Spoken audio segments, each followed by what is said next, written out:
What if the people who never post their lives online are actually the ones experiencing life the most?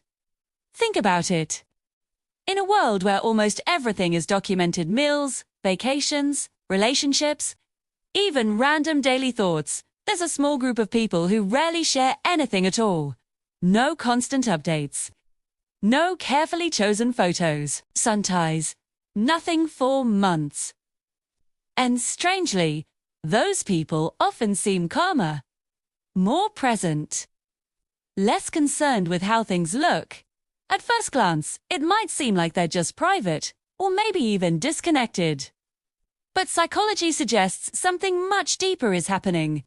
The truth is, people who walk away from social media or never felt the urge to broadcast their lives in the first place often experience a shift that most of us never notice. And once it happens, many of them say they never want to go back.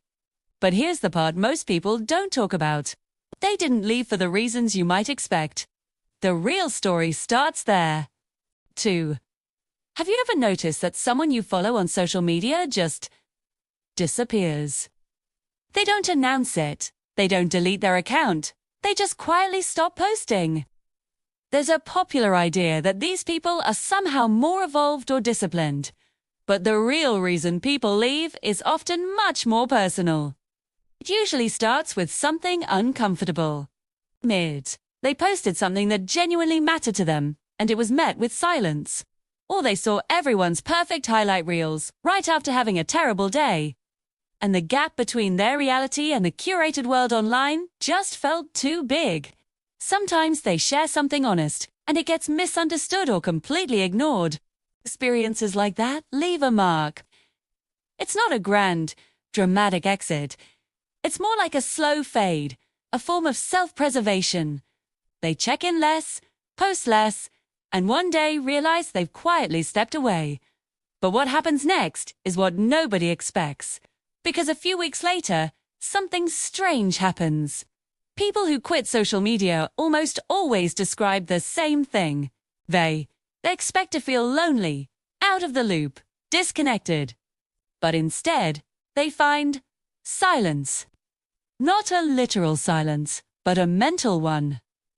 For years, there was a constant background noise in their minds checking notifications.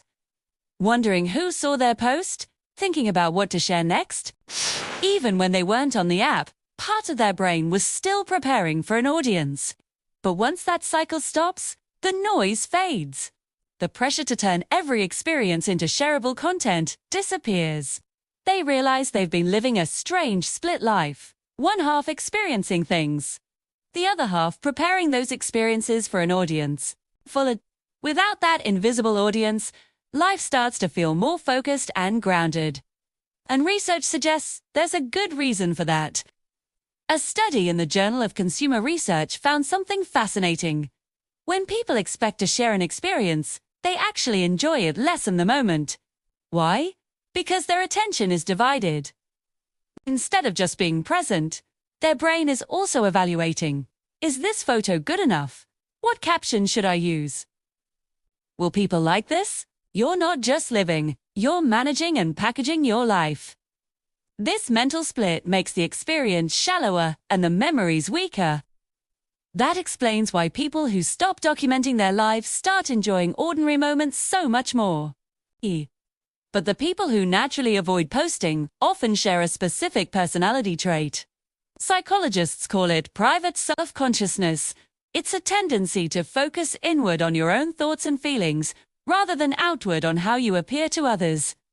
When something happens, your first question isn't, how will this look? Choose, what do I actually think about this?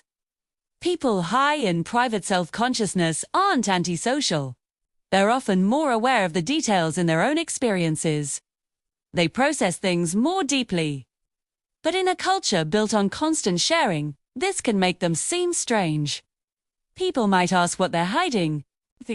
The truth is, they just don't feel the need to turn their lives into content. Still, choosing privacy comes with a cost. Social media has become the tool for maintaining easy, passive connections. Seeing someone's posts makes you feel like you're in their life, even if you haven't spoken in months. When someone stops posting, that effortless connection breaks. Suddenly, staying in touch requires actual effort: a text, a call, a plan.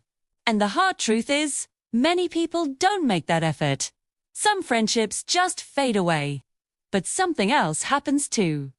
The people who do reach out, the ones who make the effort, prove to be a different category of friend, the stronger, quieter kind.